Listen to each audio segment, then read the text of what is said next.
retourne en éclairage naturel, puis va-t'en dans une forêt, puis trouve-toi des beaux lieux, tu sais, je veux dire, il y a plein de beaux lieux qui coûtent rien, là, qui coûtent absolument rien, puis c'est magnifique, puis c'est là, c'est disponible, t'as juste à aller le prendre, puis que t'aies une personne, 3 personnes dans une maison, ou 3 personnes sur le bord d'un coucher de soleil avec une rivière puis des arbres, ça te coûte pas plus cher. Bonjour et bienvenue sur mon podcast. Ici, j'invite les pros du cinéma à partager avec vous leur méthode de travail. De l'écriture à la sortie d'un film, comment ne pas baisser les bras quand ça coince. Merci à l'INIS, partenaire présentateur de Cinéritage. Bonne écoute!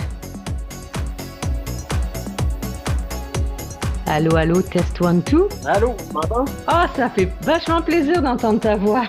Oui, ça fait longtemps, hein? On fait un méchant bout. Ben, Jimmy, d'abord, merci beaucoup d'avoir accepté mon invitation. Ben, ça fait toujours plaisir de te parler. Écoute, on va parler d'un sujet qu'on se parle souvent. Finalement, à chaque fois qu'on se voit, on s'en parle toujours un petit peu. Ça va toucher beaucoup de cinéastes, en tout cas. OK. D'abord, je te présente. Tu es un cinéaste québécois et je dirais même plus précisément un cinéaste almatois. C'est comme ça qu'on le dit? C'est exactement ça. Yes, OK. Donc, pour ceux qui nous écoutent de l'étranger et qui se demandent, mais où se situe Alma, qu'est-ce que tu leur réponds? Ben, Alma, c'est une super petite ville au lac Saint-Jean, à environ 5 heures au nord de Montréal. C'est vrai que c'est une belle région. Et tu as d'ailleurs tourné tes 2 premiers films, hein? C'est ça, La cicatrice et Antoine et Marie à Alma? Oui, exactement, à Alma et un peu dans les environs, mais principalement à Alma. Alors, Jimmy, tu as aujourd'hui à ton actif 14 courts-métrages et 4 longs-métrages indépendants autofinancés. Exactement. Quand on parle d'un film là, autofinancé, on dit que c'est un film qui reçoit du financement privé, il reçoit des commandites, on fait appel au sociofinancement, on met des économies personnelles. Certains vont même jusqu'à prendre une 2e hypothèque sur leur maison. Il y en a qui vendent leur condo. Il y en a qui demandent à leurs parents. Il y a toutes sortes de moyens de financer des films. Je suis curieuse de te demander, toi, jusqu'où t'es allé pour financer tes films? Moi, j'ai vendu mon corps, Ah oui? prostitution. OK. Non, non, Non, mais j'apprécie ton honnêteté. Écoute. c'est- malheureusement, c'est pas de l'honnêteté, non, c'est pas vrai. J'ai pas été jusque-là, Ça non. commence bien l'entrevue. J'ai pas été jusque-là, mais non, t'as bien résumé, par contre, c'est quoi qui est nécessaire quand on parle d'un film autofinancé, c'est de faire preuve de beaucoup d'imagination Oui. et d'aller frapper au plus de portes possible. Moi, dans ce que tu as dit, la seule chose que j'ai probablement pas faite, c'est hypothéquer ma maison parce que j'en avais pas. Ouais. Sinon, je l'aurais fait. Mais oui, c'est ça. Pour la cicatrice, entre autres, on a utilisé pas mal toutes ces sources de financement-là. La première que j'ai eue, la première forme d'aide monétaire que j'ai eue, ça a été, justement, tu as parlé de ma région, du lac Saint-Jean, d'Alma, mais c'était la ville d'Alma. OK. Moi, je leur ai présenté le projet. Je me suis dit que ça pouvait être une belle fenêtre pour eux. Il n'y avait jamais de long métrage qui avait été tourné ici. Et j'espérais que le film rayonne beaucoup à travers des festivals, donc ça ferait voir la place. J'ai monté un dossier de présentation d'une 10aine de pages. Je leur ai envoyé le scénario. Je leur ai expliqué comment j'entrevoyais la suite pour le film, en quoi ça allait être bon pour la ville. J'ai eu des rencontres avec les élus municipaux. Ouais. Et finalement, un gars que je connais bien là-bas, à Ville d'Alma, Jocelyn Fradette, m'a appelé pendant que je m'en allais jouer au hockey Cosum pour me dire que la ville embarquait pour 15 000 qu'il nous offrait 15 000 Puis Ah oui, quand même.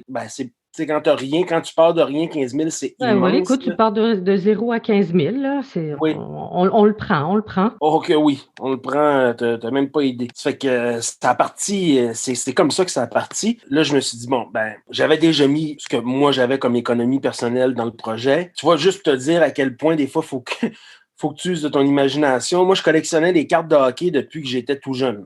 OK? OK. Ben, j'ai vendu ma collection de cartes de hockey. J'étais allé chercher un autre 5 000 avec ça. Si j'avais été moins pressé, j'aurais pu avoir plus, mais bon, quand on veut tourner, on s'organise. Mais tu étais quand même, là, tu parles de cartes de hockey, mais c'est une collection à laquelle tu étais attaché. J'imagine il y avait une valeur sentimentale aussi, hein? Ouais, ben ça me fait encore mal aujourd'hui quand j'y pense. Tu sais, je collectionnais ça depuis que j'étais tout petit. Mon premier emploi, c'était dans un centre, un club vidéo, puis je travaillais à un kiosque de cartes sportives. Dans le temps, c'était vraiment à mode, ça fait que c'est moi qui étais en charge de ce kiosque-là. Fait que, OK. tu sais, Ah oui, oui.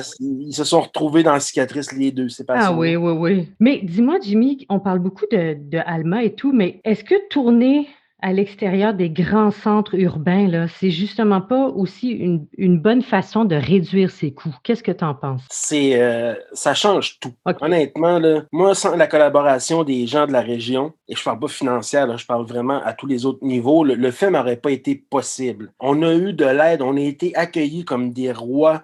À Montréal, tu veux aller tourner chez quelqu'un, tu veux tourner dans une entreprise, la première question, c'est quoi ton budget? Ouais. Ici, c'est qu'est-ce que tu aimerais ça manger? Voulez-vous un café? Aimerais-tu ça avoir un lunch? Ouais, ouais, ouais. Tu es accueilli, puis ça fait du bien aussi de voir autre chose que la région montréalaise. Il y a des superbes endroits, les gens sont chaleureux. Ça a été une aide incroyable. Mais Ça change tout. tu campais déjà ton histoire en sachant que tu allais tourner là-bas ou est-ce que ça t'est arrivé, tu as pensé à ton histoire, tu t'es dit, bon, logiquement, ou bon, l'histoire se déroulera à Montréal, finalement, c'est pas possible ou tu n'as pas eu le financement souhaité et là, tu es allé en région ou est-ce que pour toi, ton histoire n'aurait pas pu se dérouler à Montréal? C'était inévitable que tu allais tourner en région? En fait, à l'origine, pour la cicatrice et pour Antoine et Marie, à l'origine, l'idée, c'était de tourner à Montréal. OK. Plus je réfléchissais au projet, plus j'avançais dans mon processus d'écriture et tous les lieux, tous les endroits, tu sais, quand je voyais, quand j'imaginais le film, c'était tout le temps chez nous. Puis pour moi, chez nous, même si j'ai habité longtemps à Montréal, pour moi, chez nous, ça a tout le temps été le Lac-Saint-Jean, Alma. Ouais. Tout d'un coup, je me suis dit, mais pourquoi je ne vais pas tourner là-bas? Tu sais, je veux dire. Puis là, ben bon, OK. Il y a l'équipement, puis la technique, l'équipe technique et tout ça, les comédiens. Ouais. Tu sais, ça peut être le fun pour eux autres aussi, là, de venir passer du temps en région. Et les gens ont embarqué, les gens, même je dirais, les gens ont énormément apprécié l'équipe OK. parce que, encore là, on a eu la collaboration de la ville, on a été hébergés à un prix dérisoire dans des super beaux condos sur le bord du lac Saint-Jean. Ouais. Il y a des gens qui nous ont passé des chalets. Là. Ce que je te pense, c'était à Damanterre, un complexe récréo-touristique superbe. OK. Des gens nous ont passé leur chalet. J'ai continué à habiter chez mon père pendant que j'étais là. C'est toute une expérience. Là, la chimie dans l'équipe qui s'est créée le soir, le monde arrivait, ça se faisait des feux, faisait à souper, on allait prendre des marches sur le bord de l'eau. Parce que vous étiez toujours ensemble finalement. C'est pas comme, OK, on termine la journée de tournage, on rentre à la maison, OK, on se dit ciao à demain. Vous étiez, vous passiez vraiment toutes vos journées ensemble, là, sur Ben, place. oui, l'équipe technique était pratiquement tout le temps ensemble. Ouais. Les comédiens, on les logeait on avait des beaux chalets pour eux autres. Fait que souvent, les comédiens, eux autres, avaient leur petite bulle à part. OK. Puis il y a moi qui allais chez mon père le soir. OK. Mais là, ça entraîne quand même des coûts. Là, on parle de films autofinancés, donc petit budget. On parle quand même de déplacer des gens, tu sais, de la grande ville à la région. Donc, ça entraîne des coûts. Donc là, à ce moment-là, tu t'en vas chercher des commandites, débrouille comme tu peux, ou tu as l'impression que justement, ça n'a pas été compliqué finalement de déplacer une équipe? Ben, c'est la partie déplacer l'équipe, c'est pas compliqué. Je veux dire, à partir du moment où ils en ont envie et les gens sont venus faire ce projet-là, c'est sûr que tout le monde veut être payé, Oui. mais les gens sont venus à 50% différés. Ils ont accepté de ne pas nous charger pour les déplacements. Ils payaient pour l'essence et ces trucs-là, mais tu sais, où on les déplaçait s'ils ne pouvaient pas. Même chose pour les comédiens, mais ça n'a pas on n'a pas rencontré de coût d'extra à cause de ça. Ouais. Comme je te dis, on a été chanceux aussi au niveau de l'hébergement. OK. C'était souvent gratuit ou vraiment à prix modique. Oui, oui, c'est ça. Quand on parle d'un film autofinancé à petit budget, mais si je prends La Cicatrice, je veux dire, au final, le film, il y a quand même un budget de 900 000 là. Oh Ça fait oui, que, quand même, c'est quand même. c'est sûr que comparé à une production américaine, c'est pas immense ou même à une grosse production québécoise, mais il y avait beaucoup d'argent impliqué là-dedans. Oui. Et oui, je te dirais que de financement privé, là, mon argent, l'argent des investisseurs, de mes amis qui ont mis de l'argent là-dedans, des entreprises, comme la première place où j'ai travaillé, que je te parlais, le kiosque de cartes sportives, puis Oui. le club vidéo, ça s'appelle Première Vidéo. Ben, eux autres aussi, ils ont mis de l'argent là-dedans. Ils ont mis 20 000 Ah oui, quand même. J'ai des amis qui ont investi. On a fait, on a vendu des chandails. En tout cas, il y a tellement de choses qu'on a faites là, pour aller chercher un montant de 115 000 Oui, oui. qui était le cœur du projet. Là. OK. Puis là-dedans aussi, il faut inclure les différés parce que ça fait partie du budget. Tu sais, ces montants d'argent-là que les comédiens les comédiens et les techniciens acceptent d'être payés seulement si le film fait des profits, Voilà. ce qui est très rare, on va se le dire, là, Oui. puis qui n'est pas arrivé du tout dans le cas de La Cicatrice, mais ça fait partie du budget. Ça rentre aussi dans le calcul des crédits d'impôt, qui est une mesure super intéressante puis utile ici quand on tourne au Québec. Oui. C'est-à-dire qu'un pourcentage des salaires que tu vas verser à tes employés et des dépenses qui sont admissibles, que tu vas faire, le gouvernement te le redonne sous forme de crédit d'impôt. Oui. Ça fait que ça aussi, ça aide beaucoup. Tu fais bien d'en parler, oui, parce qu'il y a des gens qui ignorent justement que l'existence de crédit d'impôt, oui. Et ça, c'est pas juste pour les films indépendants, c'est pour toutes les productions québécoises dépendent de ça. Les crédits d'impôt, c'est un gros morceau dans le financement d'un long métrage ici. Effectivement. Et nous, à la toute fin du projet, j'étais rendu à l'étape du montage et j'avais plus d'argent, j'avais épuisé toutes mes ressources, puis j'avais plus d'imagination pour inventer d'autres façons de me financer. Et on a eu finalement l'aide en post-production de la SODEC qui ont mis 250 000 là. Ça fait que ça, c'est immense. Ah oui, ça fait du bien là, pour finir ton film vraiment comme tu le souhaites. Puis... Exactement. Ouais. C'est ce qui nous a permis d'avoir... dans des bonnes conditions. C'est même pas la cerise sur le sundae. Là, on parle de... C'est la moitié du sundae. Ah oui, je te crois. Ça, c'est un gros plus. Là, mettons qu'il y a un cinéaste qui vient te voir et qui dit, Jimmy, bon, moi, j'autofinance mon film, j'ai vraiment un tout petit budget. Est-ce que ça vaut la peine, malgré tout, de faire un budget? Tu lui réponds quoi? Ben, écoute, il n'y a personne qui aime ça faire des budgets, là, on va se le dire. La seule et unique raison pour laquelle on ne fait pas de budget, c'est de la paresse parce qu'on n'aime pas ça. OK. Tout le monde doit faire un budget. Ouais. Tu n'as pas le choix de faire un budget. C'est impératif de faire un budget, sinon tu vas te ramasser dans la merde.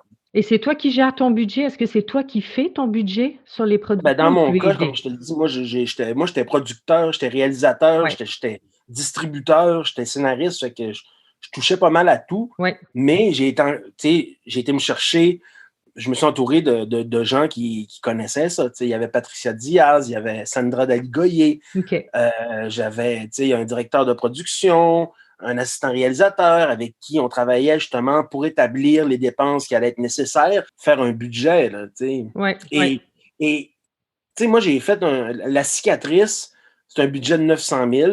Antoine et Marie, c'est un budget de 400 000. Et Mon ami Dino, qui est mon 3e long métrage, c'est un budget de 20 000. Ouais. Mais on avait un budget, je veux dire, le 20 000, il fallait savoir où on le dépensait puis comment on le dépensait. C'est ça. Parce que sinon, on a tout un peu dans le feu de l'action, on est passionné et quand on tourne une scène, on veut avoir parfaitement ce qu'on avait en tête. Ouais. Mais la réalité, c'est que des fois, si tu étires ta journée ou c'est pas grave, va racheter des ballons, ça n'a pas de l'air assez d'un party, puis dépense 50 pièces là, rends un autre 100 pièces là, mets 200 pièces là. Ah, tu dis, c'est rien sur un budget de 200 000. C'est parce que c'est pas long que ça fait 1000 pièces, puis 2000, puis 5000. Puis là, tu t'arrives pour tes 2 dernières journées de tournage, puis tu n'as plus d'argent. Là. Eh oui, puis il faut penser post-production aussi qui engage un minimum de coûts. Hein? Donc, un minimum de coûts, oui. Ouais. Puis, tu vois, moi là-dessus aussi, regarde, j'ai fait ma post-production, j'ai monté. J'ai eu l'aide de mon ami Mathieu Demers aussi, mais en fait, c'était lui le monteur. Puis moi, je co-montais un peu en parallèle avec lui. Puis Mathieu était très généreux de son temps et aussi pour ce qui est de son cachet. Là, pour mon ami Dino, on a eu de l'aide. On est allé chercher finalement une coproduction avec l'entreprise Cineground, avec mon chum Andreas Mendritsky, parce que eux voulaient mettre leur nom sur un long métrage. Il en avait déjà fait un. Il leur en manquait un pour être éligible à SODEC, pour l'aide au financement. Puis moi, j'avais besoin de quelqu'un pour nous aider pour terminer la post-production parce que je n'avais pas l'argent. Okay. Fait que tu vois, on a créé ce partenariat-là qui a permis de terminer Mon ami Dino sans nécessité de coûts additionnels à un budget qui était déjà très minime. Et Dis-moi, comment tu fais pour convaincre des prêteurs ou des donateurs? Comment tu arrives à convaincre les gens, tu sais, d'investir dans ton film? Comment tu prépares cette étape-là? Il y a eu un excellent dossier de OK. présentation. Tu sais, avec, je veux dire, ma présentation, même le visuel de ma présentation, l'infographie, Oui, je veux dire, ça lookait, là. Tu sais, ça avait pas de l'air d'un nono qui, un rêveur qui, OK, hey, moi, je vais faire un film, puis il écrit une page à la main sur une feuille lignée. Tu sais, ouais, on ouais. est arrivé, puis on avait de l'air à des pros. Puis quand on me posait des questions sur les chiffres, ben, on avait des réponses. On avait fait nos devoirs, on avait fait le budget. Ça se prépare, tu sais. Écoute, là, c'est de l'argent pour n'importe qui. Même mes amis, tu sais, qui ont décidé de mettre 5 000 $, c'est fait partie de mes meilleurs amis, là, tu sais. Mais j'avais fait des contrats avec eux autres, puis mes contrats, ils faisaient 5 pages pour pas mettre notre amitié en danger. Ça, c'était clair qu'ils savaient dans quoi ils s'embarquaient. OK. Tu sais, il faut que tu arrives préparé. Une bonne Parce que préparation. sinon, Ouais. les gens, tu sais, tu peux faire plusieurs voyages dans le sud, là, à place de me donner 15 000 ou 20 000. C'est plus dur de financer son premier ou tu dirais que même rendu au quatrième, tu dois franchir exactement les mêmes étapes? Moi, je serais tenté de te dire que c'est plus ça va, puis plus c'est difficile. OK. Parce que le premier, il y a cette forme de magie-là autour de toi qui opère, c'est-à-dire le rêve. Tu sais, de un, toi, tu es ambitieux, tu rêves, tu imagines Cannes, tu imagines Berlin, tu sais, tu vois grand pour ton film, tu es rempli d'une passion foudroyante. Et ça aussi, c'est important. Tu sais, moi, je pense que à 50% avec la préparation, moi, c'est ce qui m'a beaucoup aidé. Tu sais, il y a cette aura-là autour d'une première œuvre. Ouais. Les gens veulent y aller. Ensuite, pour la deuxième, puis moi, la cicatrice, je veux dire, elle a quand même bien marché. On a fait plusieurs festivals, dont celui de Busan en Corée du Sud, Ouais. qui est le plus gros festival d'Asie. Ouais. C'était ta première Mm, mondiale, hein? oui, tu réalises que tu n'en feras pas de profit, même si c'était plein de bonnes intentions. Puis tout le monde réalise qu'il n'y a pas d'argent qui va revenir. Quand tu t'embarques dans un deuxième, ce qui t'aide, c'est la réputation que tu t'es faite avec le premier. Mais toute cette aura-là de magie, puis de tout est possible, ben, tu es un peu revenu sur Terre, puis tout le monde autour de toi aussi. OK. Ça fait que là, c'est comme. Puis t'en as plus, là, tu sais, je veux dire, l'argent que tu as personnel que tu as mis dans le premier, tu l'as plus pour le deuxième. Puis première vidéo qui a mis 20 000 dans ton premier film, il ne va pas remettre 20 000. Puis la ville d'Alma, ben, elle avait mis 15 000. Ben, dans le deuxième, elle va mettre 5 000, tu sais. Ouais, ouais. Ça fait que c'est plus difficile, à moins que tu sois quelqu'un comme Xavier Dolan, et puis que là tu sais, tu fais Cannes avec ton premier film, puis tu fais tous les festivals à travers le monde. Là, ça peut être peut-être plus facile après une première œuvre. Mais moi, je te dirais que c'est plus ça va, puis plus c'est difficile. OK. Puis c'est pour ça que j'ai baissé mes budgets à chacun de mes films qui ont suivi, tu sais. OK, et tu as essayé aussi, le sociofinancement, donc franchement, est-ce que ça vaut le coup ou pas? Parce que c'est beaucoup d'énergie, là, beaucoup, Ben beaucoup. moi, j'ai pas essayé le sociofinancement, je l'ai pas fait. Tu l'as pas fait? Non, je l'ai pas fait parce que, exactement pour ce que tu viens de dire là, je trouve que c'est énormément d'énergie et les gens, je pense qu'ils réalisent pas à quel point, oui, c'est de l'énergie de le mettre en place, mais tout le suivi nécessaire après ça, tout OK, ce que tu as promis à tout le monde, les chandails, les DVD autographiés, tout ça, il faut que tu le livres là, après. Là, tu es pogné avec ça. Là. ouais, Tu sais, puis il faut que tu gères ça, puis c'est immense.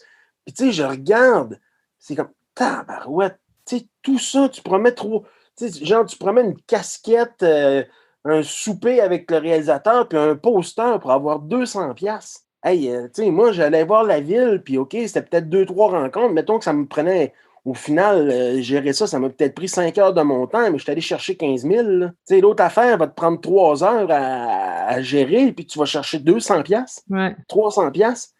Oh, ouais, c'est tu ça, sais, OK. je trouve que c'est beaucoup de temps.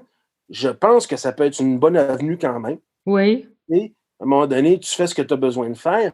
Mais moi, c'était pas encore vraiment populaire quand j'ai commencé. OK. Et tu vois, là, je suis à une étape où, étant donné que je me suis fait un nom, que j'ai un parcours, que mes films ont bien marché, peut-être que là, ça pourrait être plus facile pour moi, le sociofinancement. OK, éventuellement, tu l'envisagerais, éventuellement. Moi, j'ai envie, si j'ai un projet que je veux faire à 100%, qui me passionne, puis que je n'ai pas l'argent pour faire, m'a tout envisagé ce qui est possible OK. pour y arriver, dont le sociofinancement. Jimmy, il y a un discours que j'entends souvent dans le milieu. Bon, faire un film indépendant, autofinancé, tu sais, il y en a qui disent, bon, ça donne quand même le bon côté des choses, là, ça donne une grande liberté. tu restes vraiment complètement maître de ton œuvre. Par contre, tu travailles avec des gens qui ont décidé de te donner beaucoup de temps, leur expertise, souvent bénévolement. Les réalisateurs, les réalisatrices se sentent à ce moment-là un peu, mal à l'aise, tu sais, d'être un peu plus exigeants, de dire réellement qu'est-ce qu'ils ont envie ou s'ils sont pas contents du résultat, ben, ils sont un petit peu gênés de le dire parce qu'ils se disent: «Ben, les gens s'investissent, bénévolement dans le film, donc je peux pas trop exiger». Donc au final, ils arrivent avec un résultat qui est pas forcément ce à quoi ils s'attendaient. Est-ce que c'est une situation que tu as déjà vécue ou est-ce que tu arrives à comprendre ce discours-là? Ouais, j'arrive à le comprendre, mais moi, je serais tenté de te dire tant pis pour eux. OK. Puis tant mieux pour moi. Regarde, s'ils sont pas capables de faire les efforts puisque ça demande pour arriver à leur fin puis à avoir la meilleure œuvre possible, Mmh. ben, pendant ce temps-là, c'est ceux qui les font que leurs œuvres rayonnent plus. Puis OK. Ben, c'est il y en excellent, a en c'est une masse de la compétition, là, puis des films indépendants, il y en a de plus en plus ouais, avec l'accessibilité aux technologies. Ça fait que, regarde, vas-y, si toi, tu te sens coupable, puis mal à l'aise, puis le fameux discours que les artistes sont exploités, puis moi, laisse faire, ça m'intéresse plus tu sais, de la visibilité que le projet va m'apporter, mais mon train est cher. Si tu n'as pas besoin de la visibilité que le projet va t'apporter, ouais, va faire les contrats payants. ouais. Tu sais, je veux dire, si tu viens sur mon projet puis que tu acceptes 50 je suis pas mal sûr que c'est parce qu'en ce moment, il n'y a personne qui t'a appelé pour être sur un gros projet à 100 de budget. C'est que tu y crois autant que moi, c'est que tu vois le potentiel, c'est que tu as envie d'embarquer dans l'aventure. Puis quand on embarque dans l'aventure avec moi, je m'attends à ce que tu me donnes ton 100. C'est Tu bon. sais, je serais pas un. Je veux dire, on a tout de suite du fun. Tu peux demander à tout le monde qui ont tourné avec moi. Il n'y a personne qui a eu ce discours-là. Ouais, On a tout de suite du plaisir. Il y en a plusieurs qui vont te dire que c'est les plus beaux tournages qu'ils ont eu de leur vie. c'est bon. Parce que justement, l'argent était secondaire. On a tous besoin de l'argent. Puis dans chacun de mes longs-métrages, les trois, tu sais, les gens ont été payés. Là. Il y en a un puis qui ne sortira pas. On a tout fait bénévolement, moi le premier. Là. Ouais, Mais je te dirais que c'était ma plus belle expérience de tous les tournages. OK. Puis c'est la même chose pour les autres. On a eu du fun, là, mais comme. Puis ça n'a pas de prix, ça. Tu peux pas payer ça. Regarde, moi, j'ai aucune, mais alors là, aucune culpabilité parce que c'est pas comme si j'étais comme certains dirigeants de festivals qui se payent des salles. Puis là, je fais allusion à personne, puis je fais allusion à du monde en particulier, là, mais OK. ils se payent 100 000 de salaire, mais qui demandent à tout le monde d'être bénévole, puis qui coupent dans le salaire de tous les gens. Moi, je n'avais pas de salaire. Moi, ça m'a coûté de l'argent faire mes films. Ouais. Je veux dire, s'il y a quelqu'un qui a souffert, là, c'est moi. Mais le payoff, je veux dire, au final, valait la peine. Ben, c'est bien, c'est clair, net et précis. Puis regarde ce discours-là, ben, toi, tu le tiens pas parce que, ben, tu tiens ton bout aussi. Puis effectivement, tu rallies des gens à ton film. Partez sur la ligne de départ avec les mêmes objectifs aussi, puis ça, c'est Oui, génial. oui. Moi j'ai tout le temps pris un immense plaisir, de un, à m'entourer des meilleures personnes possibles, mais de deux, je sais qu'avec un budget limité, il y a certains directeurs photo que ça va être plus difficile d'aller chercher. Mmh. Mais je sais aussi qu'il y en a d'autres qui sont au minimum aussi talentueux, mais qui n'ont pas encore de nom, Mmh. puis qui Ouais. veulent montrer qu'est-ce qu'ils sont capables de faire. Comme moi, je suis un réalisateur qui voulait montrer ce qu'il était capable de faire. Puis quand on se réunit ensemble avec toute cette passion-là, puis ce désir de faire nos dents sur un beau projet, puis ben regarde, mon réalisateur, mon directeur photo, Glauco Bermudez, je veux dire, c'est une machine, là. Ouais, ouais, il est Mais très Glauco, il voulait talentueux. faire un premier long, ou c'était son premier ou deuxième long. Ouais, Il est venu, puis on a tout donné là-dedans, mais ouais, tu sais, on s'est ramassé dans le plus gros festival de direction photo au monde, là. ouais, ouais. Ça a fait une belle vitrine pour lui aussi Ah, c'est après. clair, Tu sais. c'est clair. Mais imagine que tu aurais eu le financement institutionnel pour tes films. Dis-moi, qu'est-ce que tu aurais gagné, mais aussi qu'est-ce que tu aurais perdu? Ben, je vais te dire qu'est-ce que j'aurais gagné. Au lieu de sortir dans le trou financièrement de la cicatrice, j'aurais 150 000 dans mon compte. Ouais, C'est quand même beaucoup, là. ouais, Tu sais, on veut tous être payés, là, ouais. honnêtement, là. Mais bon, si tu veux que je te dise, j'étais pas patient. J'ai même pas fait de demande de financement pour mes deux premiers longs métrages, à part pour la post-production là, de la cicatrice. On n'a même pas fait de demande en production pour aucun des deux. Là. Je me doutais que ça allait étirer le processus, OK, puis je suis pas quelqu'un qui. J'étais pas patient à ce moment-là. J'avais envie de tourner. OK, dans Puis je me suis l'urgence. organisé autrement. Ouais, ouais. Mais, tu sais, si c'était à refaire, j'aurais au moins fait plus de démarches pour aller chercher l'argent parce que c'est dur, là. Tu sais, moi, j'ai souffert, là, financièrement, je te dirais que ça fait, tu sais, 10 ans, là, que je suis pauvre, mais alors là, complètement pauvre. Là, cette année, je commence à faire de la télé, puis tu sais, des projets plus payants, puis c'est le fun d'être rémunéré à ta juste valeur. Mmh. Tu sais, ça fait que ça va être un gros changement d'être financé. Ce que je sais pas, c'est est-ce que le fait d'avoir, tu sais, si c'est pas moi qui l'avais produit, d'avoir un producteur qui est là, d'avoir des contraintes, d'avoir un diffuseur, d'avoir, tu sais, Ouais. un distributeur qui exige des noms de comédiens. Je sais même pas si ça marche de même partout, là. Est-ce que j'aurais été capable de travailler là-dedans? J'ai développé d'autres projets avec des boîtes de production. OK. Je travaille en ce moment sur d'autres projets avec des boîtes de production et ma collaboration avec les producteurs est géniale. Puis mon impression, c'est qu'on ne dénature pas ce que je veux faire. On OK. essaye tous de l'amener plus loin. Fait que si c'est ça, ben écoute, je souhaite à tout le monde d'être financé là, parce que Ouais. c'est mauditement plus agréable. Mais mon film La Cicatrice, si tu le regardes visuellement, là, puis bien honnête, là, Ouais. puis tu le compares à un film de 4 millions fait au Québec, il est aussi hot. Je ne parle pas en termes de qualité du film. Là. Ce qui est meilleur et ce qui est moins bon, ça, c'est de l'ordre du jugement. Mais je te parle en production value, là, Ouais, la ouais, ouais, valeur de ouais. production. Là. Ce que tu regardes, là, ça a l'air de valoir combien? Ouais. Ben, ça a l'air de valoir aussi cher qu'un film de 3-4 millions. Fait que, puis en plus, avec les comédiens qu'on a, je ne sais pas à quel point avoir plus d'argent m'aurait aidé à faire un meilleur film, OK. mais je sais qu'il m'aurait aidé à ce que ça soit moins dur humainement et financièrement de le faire. Ouais, ouais, ouais. Donc, autoproduire un film, c'est à la vie, à la mort. C'est Ouais, ouais, ben ça prend, écoute, tu vas pas là pour l'argent, là. ouais, Tu vas là, tu vas là pour la passion. ouais. Est-ce qu'un film autoproduit, c'est plus difficile à distribuer? Mais encore là, ça se fait de plus en plus comme ça, mais quand j'ai commencé, des films indépendants 100% autofinancés, quand même, je veux dire, avec des budgets considérables, il n'y en avait pas beaucoup qui avaient été faits. Il y avait mon chum Christian de la Cortina qui en avait fait un. Xavier Dolan, on est arrivé pas mal en même temps. Raphaël Ouellette en a fait un, mais avec un plus petit budget. Mais OK. tu sais, il n'y en avait pas beaucoup. Là. Là, ça se fait de plus en plus parce que les technologies sont de plus en plus accessibles. Ouais. Mais tu sais, après ça, une fois quand vient le temps de les distribuer, je veux dire, tout est à faire.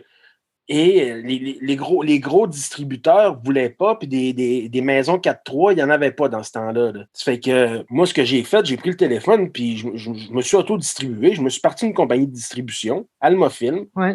et j'ai appelé les salles, puis tu vois, La Cicatrice est quand même sortie dans, je pense, 18 ou 20 salles. Là. Tu sais, je Donc me tu suis avais OK, organisé. tu avais initié, c'est intéressant, ouais, donc c'est un truc, là, que tu es en train de donner, là. Ben, c'est un C'est truc, bon mais ça. je pense que pour les gens, tu sais, quand je te disais là, que c'est plus dur après, là, après le premier, Ouais. c'est quand tu es le premier à faire de quoi, comme je te dis, il y a un aura de magie. Mmh. Quand tu es le deuxième, c'est du déjà vu. Quand tu es le troisième, c'est là qu'on commence à te demander de l'argent.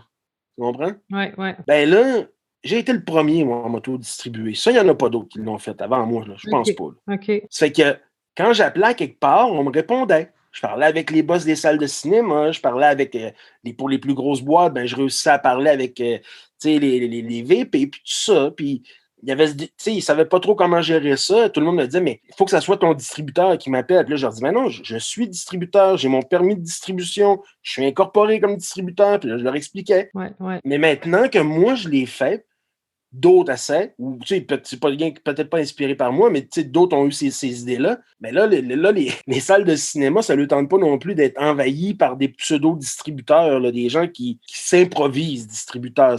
Ouais. Je pense que là, c'est plus difficile, ce que moi j'avais fait. OK. Ce serait plus dur de le faire maintenant. OK. Et dis-moi, un film autofinancé, est-ce qu'il est condamné à être un huis clos? Un huis clos, tu veux dire dans la forme, là? Dans la forme, est-ce que, par exemple, Un huis clos, genre 3 personnes dans une maison? ben, tu sais, un jeune qui débute, là, il veut faire son premier film, là, tu es à Ciné-Héritage, tu vas nous léguer tes meilleurs conseils, Jimmy, là. Oui. Il ou elle veut faire son premier film, tu dis: «OK, bon, ça prend un minimum, là. Est-ce qu'il faut que j'envisage prudemment, là, un huis clos, là? Oui, non, dans une seule maison avec peu de personnages, ou tu dirais ne te censure pas à ce niveau-là? Tu sais, écris ton Ben, scénario puis vois après. Comment toi tu procèdes?» moi, je te dirais que probablement que en tout cas, ma vérité se trouve à quelque part entre les deux, tu sais, entre le huis clos puis je veux dire, le space opéra, la Star Wars, là. OK, oui, oui. Tu sais, faut que tu sois conscient des limitations que tu as au niveau du budget, Ouais. mais en même temps, de là à dire, tu sais, si c'est un huis clos que tu as envie de raconter, ben tant mieux, ça va peut-être coûter moins cher, mais tu sais, t'es pas obligé là, de te limiter à ce point-là. Mais est-ce que tu es prêt à faire les efforts nécessaires pour arriver à.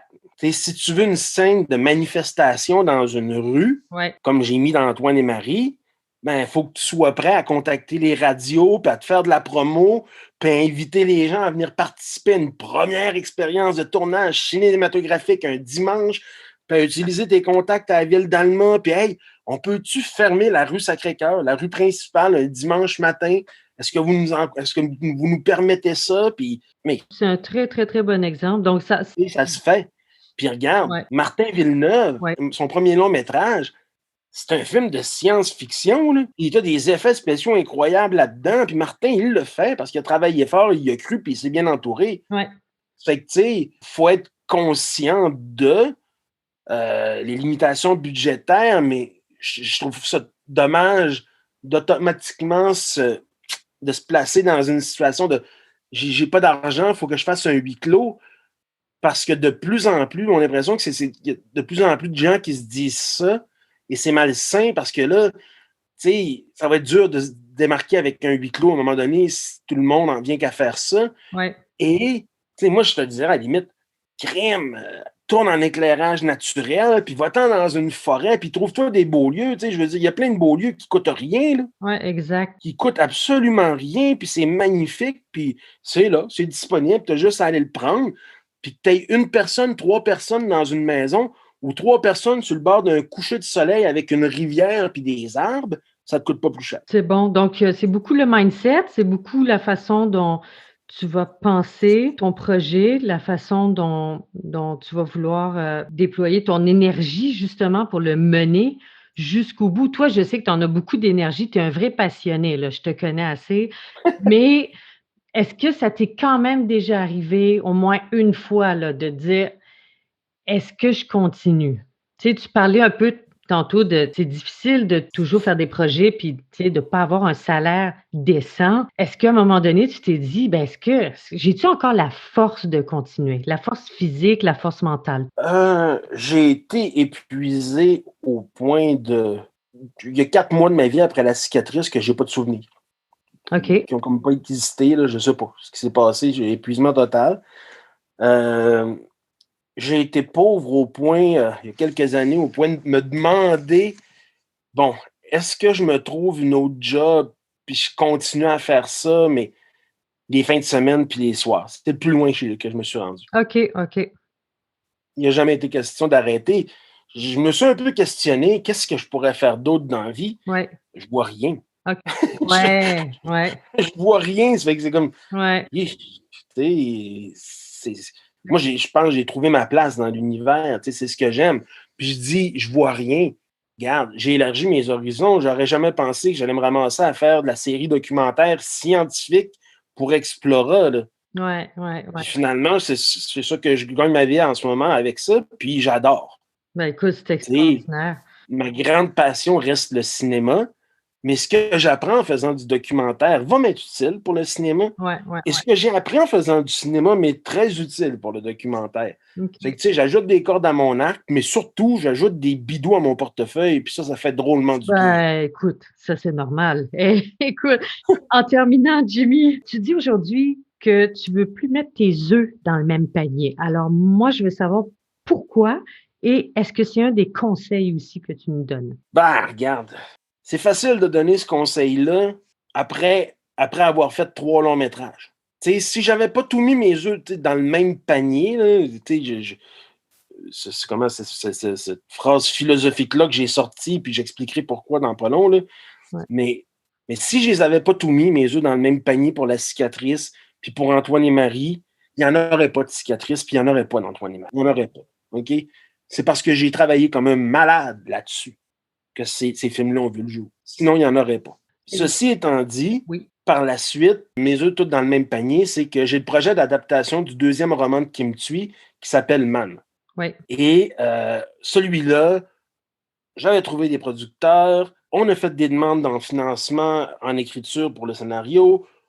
On a tout eu ce qu'on a demandé au premier dépôt, tout allait super bien. OK. Puis, en tout cas, ça s'est mis à moins bien aller avec mes producteurs.